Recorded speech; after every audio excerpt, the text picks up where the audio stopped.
Hi, welcome back to the bookshelf of timeless classics from the Daily Better, a channel dedicated to sharing personal growth insights through great books. Today, I want to share with you an incredibly insightful and practical book, The Craving Mind by Dr. Judson Brewer.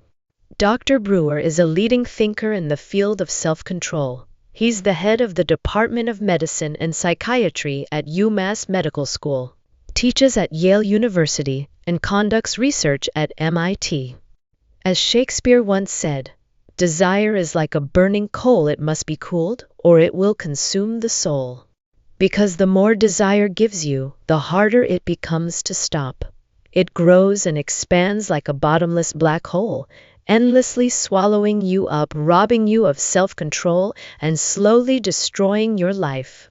On the other hand, a person with few cravings, who needs only a little to feel fulfilled, can experience immense happiness with the smallest satisfaction. This book doesn't talk about some grand game of life. Instead, it reveals the trap of craving, the invisible force that creates false pleasures and pulls you deeper each time you give in. Like an addiction, it's nearly impossible to stop once it starts. Today's video will show you how to break free from the addiction of craving, reclaim your freedom, and take back control of your life. Let's dive in. Don't let your brain turn into a sea cucumber. Have you ever heard of a sea cucumber? It's this small, squishy, black creature that lives at the bottom of the ocean. People often say that our brain isn't all that different from a sea cucumber's brain. Sounds like an odd comparison, doesn't it? How could a creature with only 20,000 neurons be likened to the human brain, which boasts a staggering 86 billion? But hold on, there's something important here. Despite the enormous difference in complexity, both the sea cucumber's brain and ours operate on the same basic principle: seeking rewards and avoiding discomfort. The sea cucumber simply moves toward places that are comfortable and filled with food. When the food runs out, it moves on. And, in essence, human and animal behavior isn't that different. If you pay attention, you'll notice we tend to repeat actions that give us a sense of pleasure or reward. When something makes us feel good, we do it again. When there's no reward, we lose interest or stop altogether. There's a saying, "What brings you happiness will eventually bring you pain." And when it comes to craving and desire, that's often true. If your actions are driven purely by the urge for instant gratification, the price you pay will be steep. This reward avoidance pattern is exactly what B.F. Skinner called behaviorism. He believed that how we act depends largely on the conditions surrounding us. If something rewards us, we'll keep doing it. If it doesn't, or if it punishes us, we'll stop. This is a sobering truth and a powerful warning the author wants us to reflect on. Because if we live entirely by Skinner's behavioral model, most of our days will resemble the life of a sea cucumber. We'll fall into the trap of craving without even realizing it. Think about it. You pick up your phone and end up scrolling for hours. You take one bite of something sweet and suddenly you can't stop. You post a photo online and get a bunch of likes, and now you crave that rush again and again. And if next time you get fewer likes? Some people will go to extreme lengths just to get that same hit of validation. What's fueling all this behavior? The reward of dopamine. This reward, it keeps calling to us, again and again. Dr. Brewer believes that living this way is, in many ways, a slow form of self-destruction. Every day, we know certain behaviors are harmful, yet we continue doing them simply because they bring us fleeting moments of pleasure. And just like that, we lose control. That's why the author set out to find a way for us to reclaim our freedom, to break free from the long-held grip of desire. Now, take a moment and imagine this. You're lost in a dark, dense forest. What would you do? Most people would try to walk faster, hoping to escape as quickly as possible. But the faster you move, the more you wander in circles and the deeper you get lost.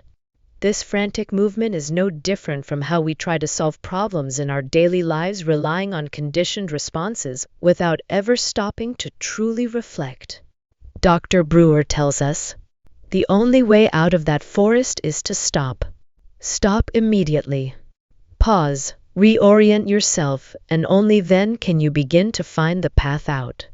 Judson Brewer, a leading mind in the study of self-control, didn't start here. He originally worked in molecular biology, but eventually he shifted his focus to the human brain and the psychology behind our behaviors. What he discovered and now teaches is a method we can apply in everyday life to escape the grip of dopamine and craving, mindfulness. Yes, when you're lost in the woods and you stop to assess your direction, that's mindfulness in action. Mindfulness helps you get clear about what you truly want. It allows you to step back and ask, am I falling into the trap of craving? And through that clarity, mindfulness can lead you toward genuine freedom. Now, in the next part, we'll explore the 6 types of addiction we most commonly fall into. When our actions are based solely on external rewards and responses, our behaviors and habits inevitably carry a subjective bias. This term subjective bias comes up often in the craving mind. But what exactly does it mean? Here's an example. You believe you need a cigarette right now, but in truth, your body doesn't need it at all. What you're actually responding to is the brain firing off all kinds of stimulation. This is a false judgment, a distorted perception of yourself, and that's subjective bias. Almost every addictive behavior, every urge and craving stems from this very bias. And the first type of craving it leads to is something the author calls direct addiction. Direct addiction is like having an itch on your arm. You know scratching it will only make things worse. Might even cause an infection, but you still scratch anyway. It's when you knowingly repeat actions that harm you: smoking, excessive drinking, all-night gaming, drug use, or even endlessly scrolling through your phone. So how do we break free from this kind of addiction effectively and for good? There's a book I once read called The Self-Driven Child. It talks about how to foster true autonomy and build self-discipline in children, based on science and psychology. One key idea from the book is that our ability to control ourselves lies in the prefrontal cortex, the part of the brain responsible for decision-making, impulse control, and long-term thinking. But there's one major enemy of this part of the brain: stress. Studies have shown that when someone is under pressure, they revert to a state that closely resembles animal instinct. Think about it under stress. What's your first reaction? You head home, collapse on the sofa, turn on the TV, and snack on something sweet. In moments like this, the prefrontal cortex shuts down and dopamine takes over. That's why forcing yourself to quit a direct addiction, whether it's smoking, stimulants, gaming, or sugar, through sheer willpower alone is incredibly difficult. Because when your brain is tired, discipline breaks down. So, what's the more effective approach? It's not about trying harder or being stricter with yourself. It's about seeing clearly with mindfulness. As Buddhist philosophy teaches, if a person lacks the ability to see clearly, they live in delusion. When everything you do is driven by external triggers, you're just like that sea cucumber again, being led mindlessly toward whatever's trendy, whatever's popular, wherever the dopamine leads. Over time, you're no longer living intentionally. You're simply reacting. And in the end, you're not much different from that sea cucumber at all. So, what's the best way to cut through the fog of craving and illusion within you? It's the RAIN method of mindfulness. This practice helps you see your addiction clearly, like an upside-down U, and, ultimately, empowers you to overcome it. Most addictive urges follow this upside-down U pattern. As the craving gradually builds to its peak, there are 2 key things you need to do. The first is the letter R, recognize or relax. Recognize what's arising within you, like a wave of craving. Then, don't panic. Just let yourself relax into the experience. The second step is A. Accept or allow. Don't shame yourself for feeling the urge, or beat yourself up with thoughts like, "Oh no, it's happening again, I'm weak." Instead, simply acknowledge, the craving is here. Allow it to be, without judgment. That's enough. Soon, your craving will reach the peak of the you. And this is where you move into the final two steps. I. Investigate. Investigate what's really happening inside you, your emotions, your physical sensations, your thoughts. What's going on beneath the surface? Focus your attention right there, on the raw experience. And finally, N. Note. Note the sensations as they arise. Notice what's happening in each moment. Observe how the craving plays out in your body. Watch it not with resistance, but with awareness. You'll begin to realize that through this mindful practice, you don't need to act on the urge, not even when it's at its strongest. You simply sit with it, stare it in the face. And when you do, the craving starts to melt away on its own. The second type of addiction is technology addiction. Dr. Brewer shares a story. He and his wife once visited an art museum, expecting to quietly admire the paintings. But what they found was almost comical. Most people weren't really looking at the art. They were taking selfies. Some would glance at a painting for a moment, snap a photo of themselves with it, and immediately start posting it on social media, head down, replying to comments and checking likes. Why do we do this? Why can't we fully immerse ourselves in the experience of the art? It's because we've become hooked on technology. And there's real science behind this craving. A study from Harvard University demonstrated it clearly. Researchers offered a group of young people more money if they answered questions about others, and less money if they talked about themselves. But the results were surprising. Participants were willing to give up as much as 17% of their earnings just for the opportunity to talk more about themselves.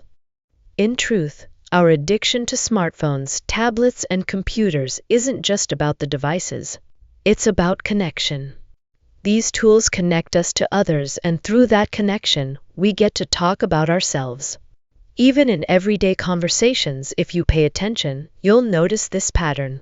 You say something, and the other person responds with, "Oh, I've been there too," or "I've done something just like that."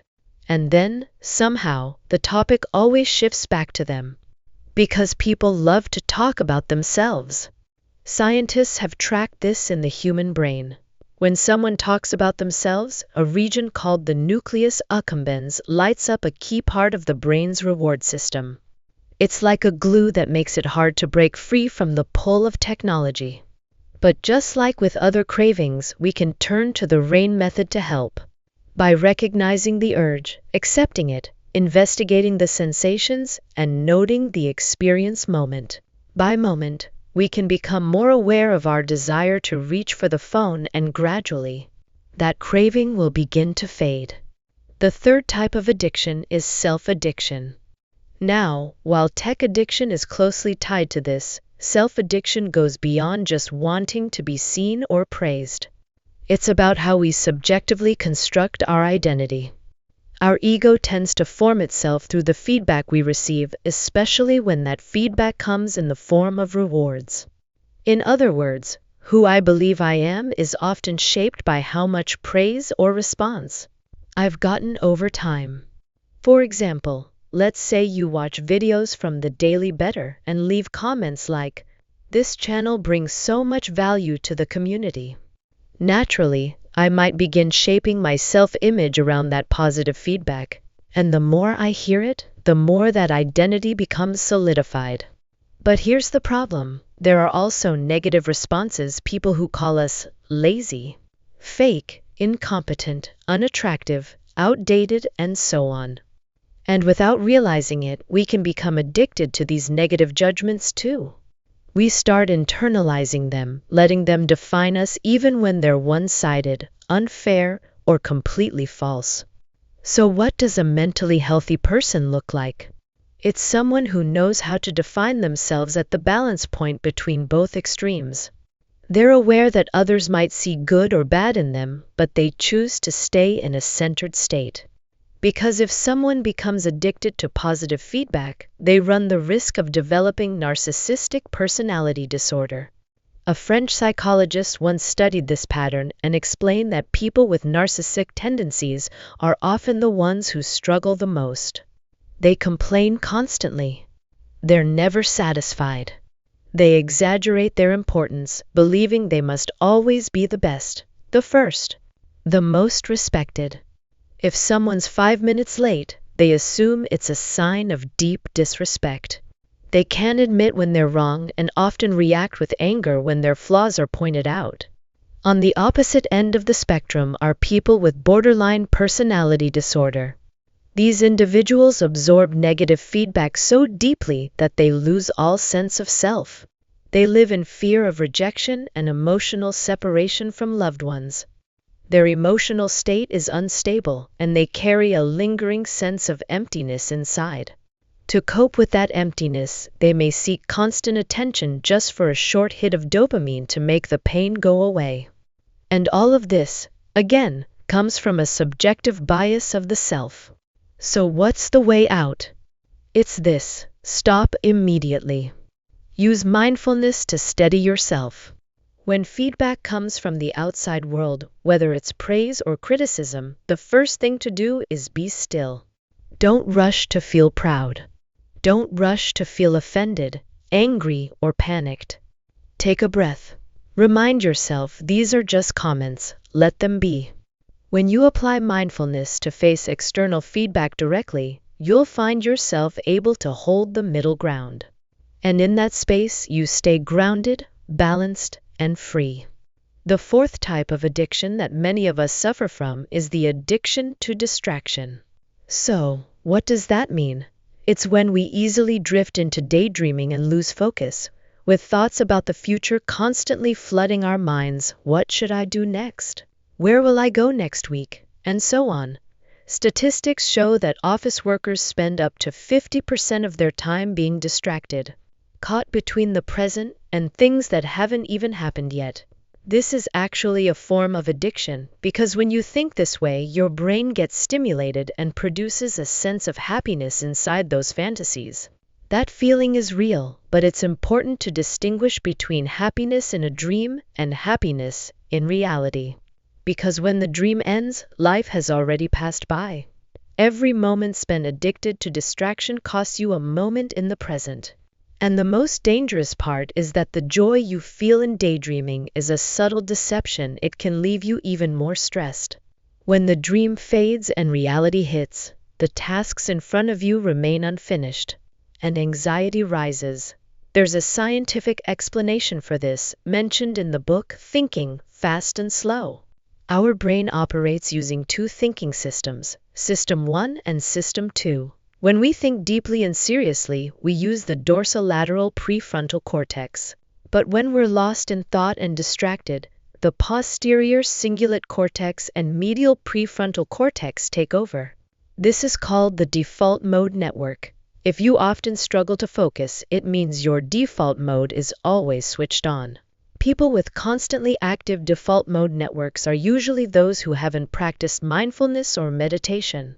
Meanwhile, those who have cultivated meditation habits and trained their minds to focus can significantly reduce the activity in this part of the brain.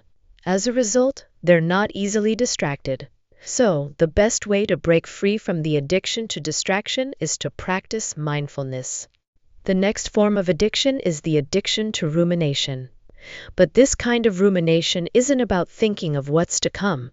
It's about the desire to control a situation or one's life.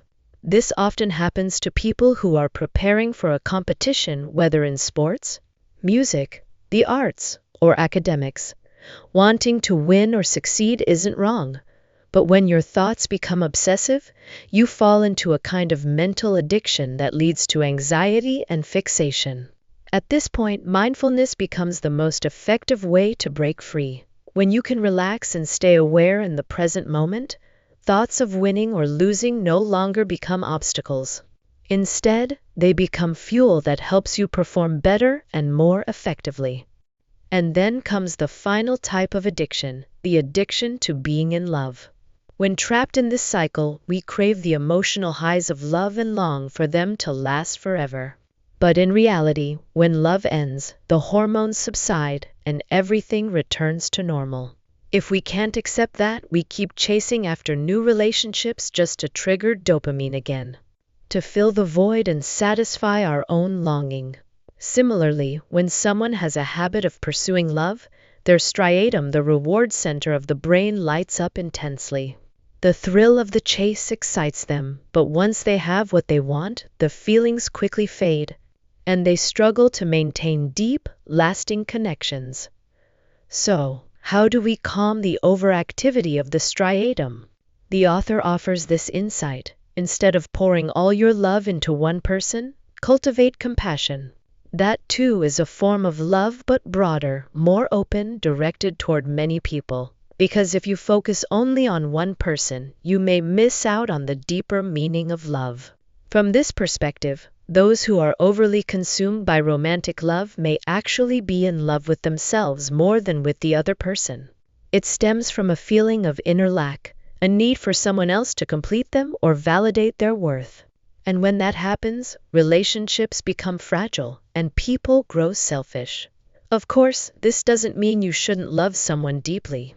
It means don't let the addiction to love consume all your energy and attention, chasing only the feeling of being in love. Instead, nurture compassion, give more, and extend your love to many others.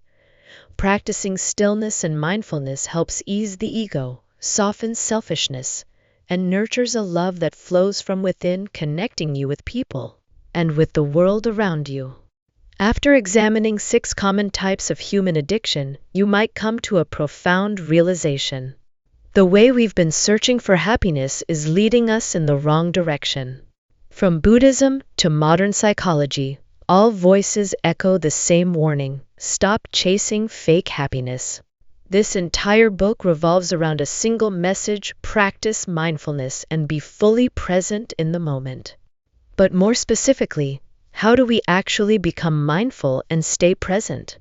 The author's first suggestion is to bring together 2 guiding lights: mindfulness and genuine interest. When these two come together, a fire is lit and the mind naturally settles into focus. It's a beautifully simple idea for practicing mindfulness. Have you ever noticed when it's hardest to concentrate? It's when your mind is restless, when you're longing for something that you don't yet have. That feeling sparks the brain, and we often mistake that stimulation for happiness. For example, imagine that after a month of hard work, your boss surprises you with a $1 bonus. You'd feel excited and thrilled. But behind that joy lies a subtle urge: I want more. You might think, this time it's $1,000. Next time I'll push for $2,000. Or perhaps, I'm better than others, I have to keep proving it to stay on top. These thoughts are simply your mind grasping at the image of being superior in your boss's eyes or in anyone's eyes. This is what happens when joy comes from excitement. In contrast, the kind of joy that springs from curiosity brings stillness and depth. And by curiosity, we don't mean nosiness about others, but rather an inward curiosity about yourself and what you're doing in the present moment. Leonardo da Vinci, even in the final years of his life, kept trying to refine his own paintings. He continued studying the structure of a woodpecker's tongue, not to compete or prove anything, but because curiosity drove him. Now, back to everyday life. Whether you're studying, working, traveling, or simply eating, if you approach it with a sense of curiosity, everything becomes more meaningful and layered. You begin to ask, how can I make this more meaningful? How can I find the best way forward? With a curious mind, joy gently follows you through everything you do. And the best part is, this joy never betrays you. It helps you stay focused naturally, without force, without pressure. The second method the author introduces is the combination of mindfulness and kindness. Have you noticed how people seem to be getting more aggressive, more quick to anger, especially on social media? There's a strange addiction many of us have, the craving to know what others think of us. And anything expressed with anger often grabs more attention. Some people, the moment something doesn't go their way, lash out criticizing, blaming, attacking. They think they're satisfying some inner craving by doing so. But in truth, this anger only leads to suffering. Why? Because they'll never learn how to be calm, how to see things objectively. Don't underestimate the difference between being harsh and being kind. It deeply affects how peaceful your mind can be. And just as importantly, we must learn how to be kind in a genuine way. If you treat others well, but they don't respond in kind, so what? If you let that make you upset or disappointed, then your kindness wasn't really kindness, it was just a transaction. A way to feed your own desires. So the real task is this: cultivate true kindness within yourself. People with open hearts and gentle spirits naturally find it easier to sit still, to focus. Beyond this, the author also introduces 2 more methods: entering a flow state and building resilience through persistence. Flow, simply put, is when you're doing something and time just slips away. You become so fully immersed, so focused, that you forget everything else. The book Flow explores this in depth, and if you're interested, I can summarize it in another video. The key is this: only when you forget yourself can you truly merge with life. And only when your mind is free from constant debate, clutter, and worry can your actions become meaningful. Practicing how to enter flow doesn't just help you stay mindful, it builds a powerful inner skill. A core strength that helps you live more successfully and far more joyfully. In the end, the author reveals something crucial about our modern world. We've all become highly skilled at one thing in particular: reacting. Whenever something triggers us, we respond immediately. This is the conditioned reflex at work. From childhood to adulthood, we've been shaped by external information and emotions. So it's no surprise that the pit of craving within us grows deeper and wider over time. So what can we do? We must undo this reflex by strengthening our resilience through inner grit. What does that mean? It means no longer reacting impulsively to every external stimulus. It means learning to let go of greed, anger, and delusion. Those who can truly let go are the ones who possess true resilience. And this resilience isn't about hardening yourself, it's about training your will to release the cravings that grip you. For me, the first step is this: understand yourself. And one of the best ways to begin is through daily reading. Books allow you to explore your inner world. Once you understand your own patterns, you can break free from the automatic programming of your reactions. These are the core messages I wanted to share with you from this incredible book. I believe it speaks to some of life's most important and difficult questions. Why are we always craving something to satisfy us right now, only to end up feeling empty? What are we truly yearning for? Who really owns your brain? And in the end, who is suffering? We keep wanting more. We refuse to surrender to the calm that temporary satisfaction offers. And so we become trapped in a never-ending cycle of dissatisfaction. And worst of all, we miss the fullness of the present moment.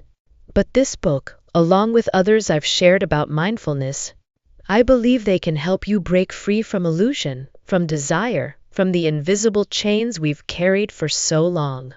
I hope the mindful path you're about to walk will guide you back to your heart, to your reality. And most importantly, that it will bring you freedom from the grip of craving that has ruled your life until now. Thank you for listening to The Daily Better, a channel dedicated to sharing personal growth insights through great books. If you found today's video helpful, please share it with someone who might need it. Support us by clicking like, subscribing, and turning on the notification bell so you don't miss our weekly uploads. And if you have any thoughts or feelings to share, drop them in the comments below. Thank you, goodbye, and see you in the next video.